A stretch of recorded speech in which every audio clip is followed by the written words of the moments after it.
இன்றைக்கி பன்னீர் pepper fry தான் செய்ய போகிறோம். வாங்க பார்க்கலாம். மிளகு 1 ஸ்பூன், சீரகம் 1/2 ஸ்பூன், சோம்பு 1/2 ஸ்பூன் இது போட்டு வறுத்துடலாம். இப்போ இதை பவுடர் பண்ணிட்டு வந்துடலாம்.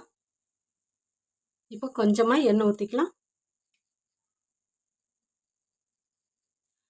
பூண்டு இஞ்சி இடித்து வச்சுருக்குறது, கருவேப்பிலை, காஞ்ச மிளகாய் இப்போ இது போட்டுக்கலாம்.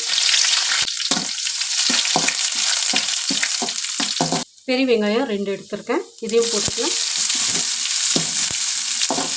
கேப்சிகம் இதையும் போட்டுக்கலாம். எல்லாமே நீட்டமாக கட் பண்ணி வச்சுருக்கேன். வெங்காயம் கேப்சிகம் சேர்த்து வதக்கிக்கலாம். இப்போ இதில் உப்பு மட்டும் போட்டுக்கலாம், கொஞ்சமாக ஒரு 1/4 ஸ்பூன் அளவுக்கு.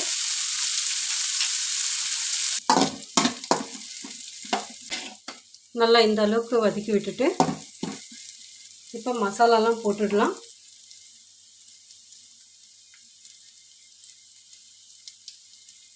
தனியா பவுடர், மஞ்சள் தூள், கரம் மசாலா, சில்லி ஃப்ளேக் ஒரு 1/2 ஸ்பூன் அளவு போட்டுக்கலாம். அரைச்சி வச்சுருக்க பெப்பர் பவுடர் போட்டுக்கலாம். இப்போ உப்பு சேர்த்துக்கலாம்.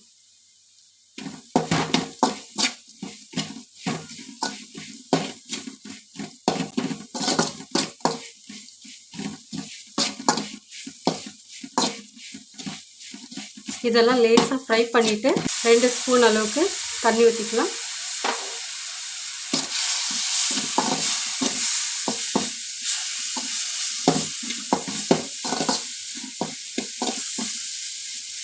இப்போ பன்னீர் எல்லாம் போட்டுக்கலாம்.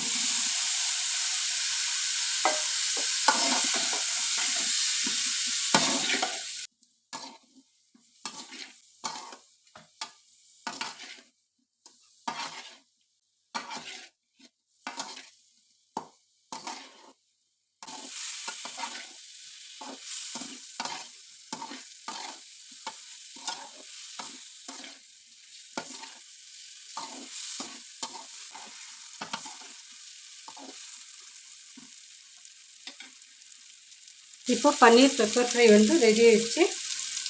நம்ம அரைச்சி வச்சுருக்க இந்த மிளகு தூள் வந்து இன்னும் ஒரு 1/4 ஸ்பூன் அளவு போட்டுக்கலாம். இஞ்சி வந்து நீளமாக கட் பண்ணது.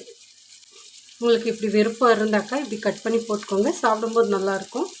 கடைசியாக கொத்தமல்லி.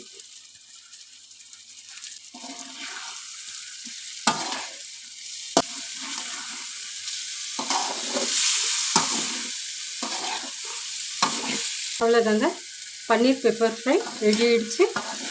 இந்த மாதிரி பன்னீர் பெப்பர் ஃப்ரை நீங்களும் செஞ்சு பாருங்கள்.